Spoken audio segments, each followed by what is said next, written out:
ভয় ভাবনা সরিয়ে বেরিয়ে পড়লাম অচেনা রাজ্যে। দিনটি ছিল 17ই ডিসেম্বর। 1 মাস আগে থেকেই আমার টিকিট কাটা হয়ে গেছিল। ফাইনালি ওই দিনটি চলেই এলো। আমি তোমাদের রিসেন্ট পোস্ট করার শর্ট ভিডিওতে বলেছিলাম আমার বাড়ি ও কাছের সব প্রিয়জনকে ছেড়ে, এমনকি আমার গ্রাম ছেড়ে চলে যাচ্ছি অজানা একটি নতুন রাজ্যে। প্রথমে যখন শুনেছিলাম কাজের সূত্রে বাইরে যেতে হবে তখন খুব মজা হয়েছিল, কিন্তু যখন বাড়ি থেকে রওনা দিলাম তখন সবাই মিলে কান্না করছিল। সবার কান্না দেখে আমারও কান্না পেয়ে যাচ্ছিল, কিন্তু আমি যতটা পেরেছি নিজেকে শক্ত করেছি, কারণ আমি যদি কান্না করে দিই তাহলে মাকে আর সামলাতে পারবো না। কিন্তু শেষে আর নিজেকে কন্ট্রোল করে রাখতে পারলাম না, অবশেষে কান্না করেই দিলাম। সবাই কান্না করছে, আমি কান্না করে দেব, দেখো সবাই কান্না করে দিচ্ছে।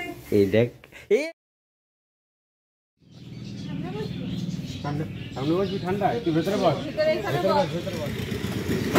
টাটা অর্পিতা, সাবধানে যাবে।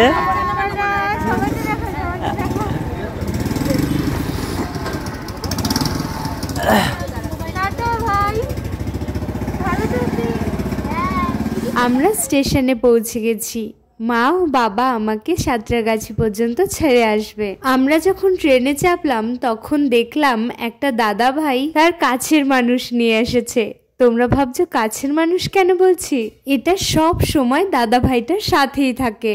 আমরা যখন এটির নাম জিজ্ঞাসা করলাম তখন জানতে পারলাম এটির নাম বিচ্ছু। আমরা আরও জানতে পারলাম এই দাদা ভাই নানান ধরনের খতরনাক পশু পাখি ধরে। এইভাবেই ওই দাদা ভাইটার সাথে গল্প করতে করতে আমরা সাঁতরাগাছি স্টেশন পর্যন্ত পৌঁছে গেলাম। স্টেশনে পৌঁছেই আমাদের খুব জোরে খিদা পেয়েছিল। তারপর সবাই মিলে টিফিন বার করে খাওয়া শুরু করে দিলাম। স্টেশনটাতে অনেক বড় বড় ইঁদুর আছে, জানো তো? আমার ব্যাগ এইটুকু সময়ের মধ্যে কেটেও ফেলেছিল। আমরা সকলে কত তাড়াতাড়ি করে খেলাম, ট্রেনের টাইম হয়ে গেছিল বলে, কিন্তু আমাদের সব বৃথা। কেন বলো তো? আমাদের ট্রেন অনেক লেট ছিল। অবশেষে যখন দেখলাম মুম্বাইয়ের ট্রেনটা চলে এসেছে তখন আর নিজেকে ঠিক রাখতে পারলাম না। এইখানে সবাই মজা করছে। মা বাবা দুইজনে আমাকে ট্রেনে তুলে দিতে এসেছিল। সেই মুহূর্তে মনে হচ্ছিল মা বাবাকে 120 দিন সামনে থেকে দেখতে পাবো না, কথা বলতে পারবো না। আমার ভিতরে যেন ঝড় উঠেছিল। তারপর আমার মন ভালো করার চাবিকাঠি বার করে নিলাম ও আঁকা শুরু করলাম। নানান ধরনের প্রাকৃতিক সৌন্দর্য দেখতে দেখতে আমি আমার ছবিটি কমপ্লিট করে নিলাম।